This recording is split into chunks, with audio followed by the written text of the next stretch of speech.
தெய்வத்தின் குரல் இரண்டாம் பாகம். பிரம்மச்சரியம், இயற்கையை மதிக்கும் இல்லறம்.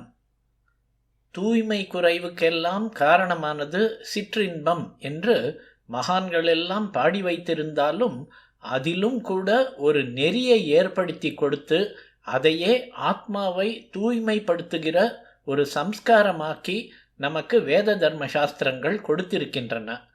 சாதாரணமாக ஒரு ஜீவனை காட்டுக்கு போ, சந்நியாசியா இரு என்று சொன்னால் அவனால் முடியாது. லோக வாழ்க்கையில் அடிபட்டுத்தான் அவனுக்கு பக்குவம் உண்டாக வேண்டும். பிஞ்சாக கசக்கிற காலத்தில் கசந்து, வடுவாக துவர்க்கிற காலத்தில் துவர்த்து, காயாக புளிக்கிற காலத்தில் புளித்து, அப்புறம்தான் பழமாக பழுத்து மதுர பூர்ணமாவதற்கு சாமானிய ஜீவர்களால் முடியும். தானாக பழுக்காததை தடி கொண்டு அடித்து பழுக்க பண்ண முடியாது. அப்படி இயற்கை வேகத்தை மீறி பண்ணினால் ராமலிங்க சுவாமிகள் சொன்னபடி வெம்பி விழ வேண்டியதுதான் என்பது ரிஷிகளுக்கு தெரியும். அதனால்தான் விவாகத்தையும் கிரகஸ்த இல்லற தர்மங்களையும் வைத்திருக்கிறார்கள்.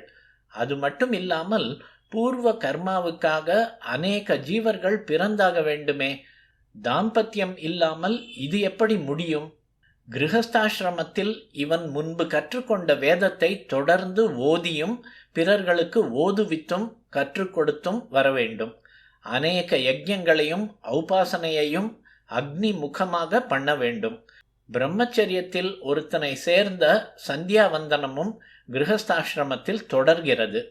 தற்போது மற்ற யஜ்ஞானுஷ்டானம், வேதாத்தியனம் இரண்டுமே ரொம்ப ரொம்ப குறைந்து விட்டாலும் சந்தியாவந்தனமும் அதில் முக்கியமான காயத்ரி ஜபமும் துளி இருப்பதால் அதை பற்றி சொல்கிறேன்.